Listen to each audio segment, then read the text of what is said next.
Hey everybody, Sexy Matt the Pharaoh Wizard here.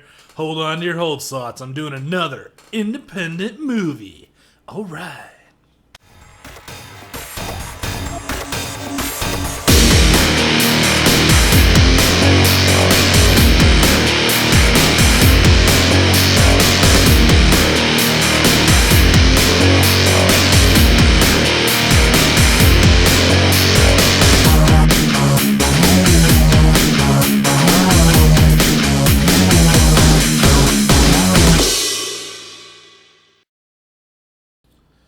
So today I am talking about the movie Phantom Halo.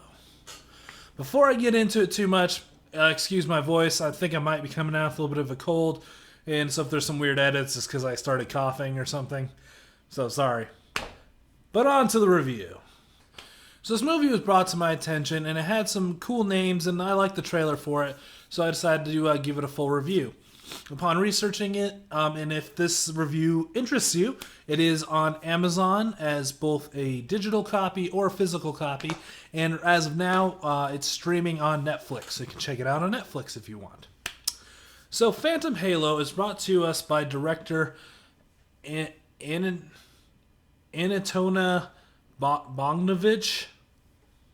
Sorry, I butchered your name. It's right here. And it's kind of a cross between a gangster movie and young kids trying to get out of their situation poor kind of movie. You know the ones I'm talking about. Come on. You know the ones. So the main plot of this movie is there is a family. Consists of a dad and two sons. The wife left many years ago. Since the wife has left, the dad's become a drunken gambler, and the family struggled ever since. The main source of income for this family is the youngest son goes out on the street and performs Shakespeare, kind of like a throw your dollar in the hat type of street performance thing. And while he's entertaining the crowd and they're gathering around, the older son pickpockets everybody, and that's how they get their general income for their family.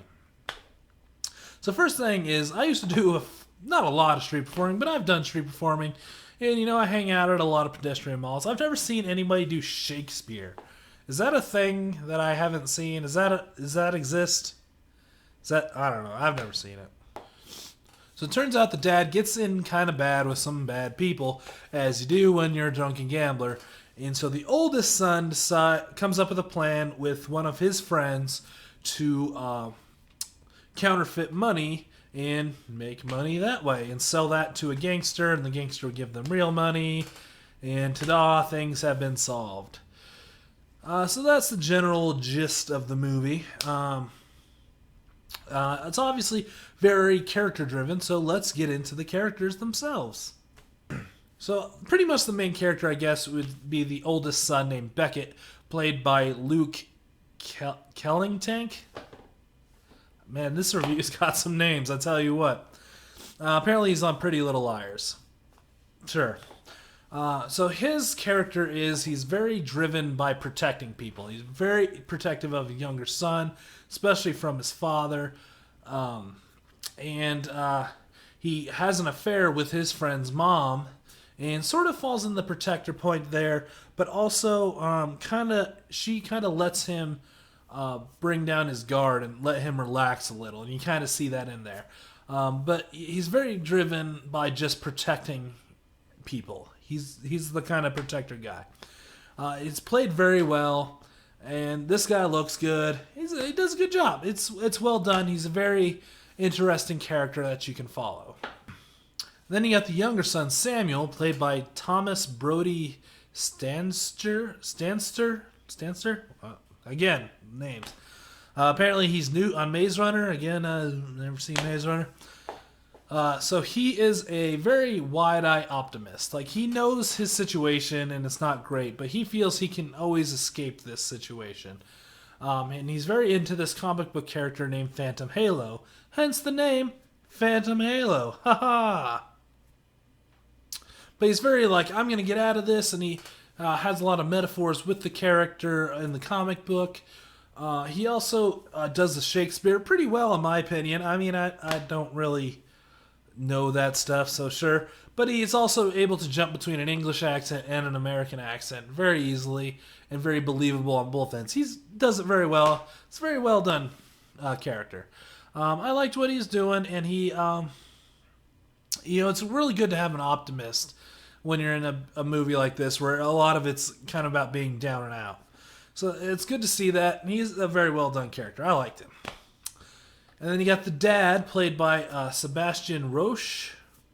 Apparently he's on General Hospital for a long time. I don't know. So he is, like I said, he's a drunken gambler, a bit of a fiend. Not really abusive, but sort of. Never quite gets into full Lifetime territory.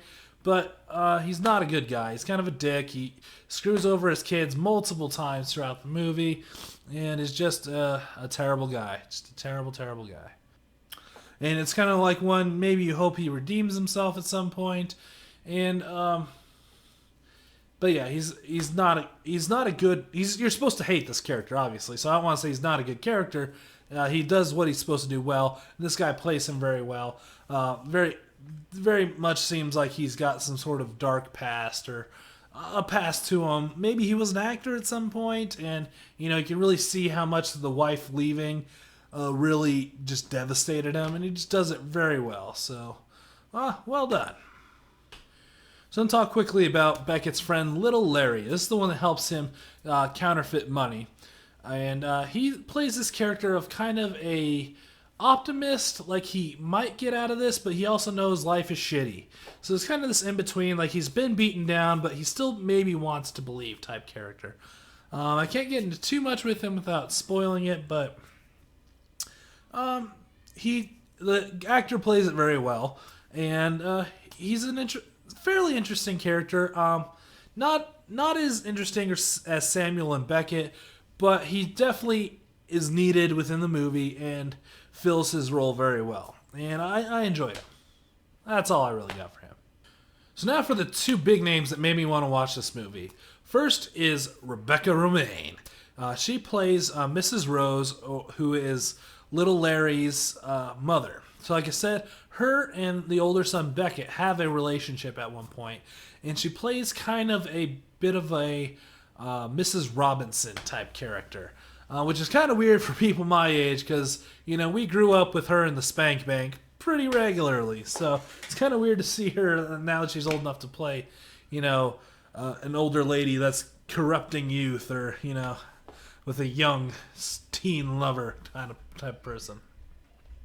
But her character is, like I said, she's lets Beckett let down his guard and finally relax a little bit. And her herself is a very guarded character. You don't know a lot about her, but she's been through some shit, but she doesn't let that control her. She just knows she needs to move on. She knows where she's at in life. She doesn't like it, but she's just going to move on. We're just moving along. Don't let the shit get you down type character. And yeah, she does that really well. I've always liked Rebecca Romijn, even as an actress. She still does look very good. I mean, that doesn't really matter, but it's there. And, but yeah, she does a great job in her role. I loved what she did. Well done. And then the big name for me, at least, because I am a Saw fan, Tobin Bell is in this. All right. So you all know him as Jigsaw. In this movie, he plays a gangster called Smash Mouth. Oh, no, not that Smash Mouth. God, no. So he's the gangster that Beckett and Little Larry are trying to sell their counterfeit money to. And he is just a loose cannon of a character. You have no freaking clue what this guy's going to do. He's not in it very much, which is a little disappointing because at least it seemed to me they're promoting him as, Tobin Bell's in this movie, and he doesn't really show up till the second half. But, marketing. There you go. But when he is in there, he's so weird, and you just don't know what he's going to do, and it's amazing. He does just a great job. I freaking love Tobin Bell. He's just insane. Love the guy.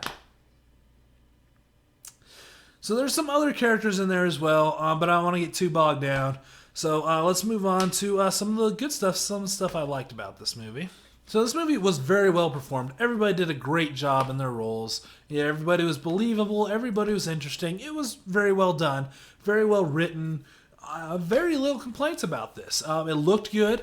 It is an independent movie, but obviously it's got some bigger names, so it's not like a crowd-funded independent movie. This is like a a little higher budget independent. Like no big studios behind it, but they've got some money behind this too. And the story is interesting. It keeps you involved. It's definitely not, it doesn't have a lot of tropes. It does have some of the indie tropes, where there's sad, important music with, an overdub of something, important sounding where the character's saying something. There's a little bit of that. But, it's good. It's a good movie, which is probably its worst flaw, in my opinion, is that it's just good. Now, what I mean by that is, especially for my review here, is if a movie's really good and I'm really excited about it, I can get excited and animated and like, yeah, I love this movie, woo! And if it sucks, I can be like, man, that sucked, and I can get angry and throw stuff. If it's okay, it's just like, yeah, it's all right. You can't get, I can try it. Hold on, let's see. Yeah, this movie hit my expectations and was pretty interesting, but I probably won't watch it again. Woo! Yeah! Yeah, it doesn't work. But yeah, it's just okay. How was the acting? It was good. How was the story? It was good. How was the ending? It was good. It's all just good. It's not great, it's just good. I mean, it's in the end is a decent thing to see. You like to see a movie that entertains you and gives you, quote unquote, your money's worth. Obviously, it's streamable on Netflix, so you're really not straight up paying money for it, I guess. But it's a good. I'm not going to do spoilers for this review because I want you to just kind of go in and experience this if I've interested you enough with it. I did link the trailer below, so you can check out the trailer for it. But overall, this is a good. Obviously, it's on Netflix, so it's a good Netflix and chill movie.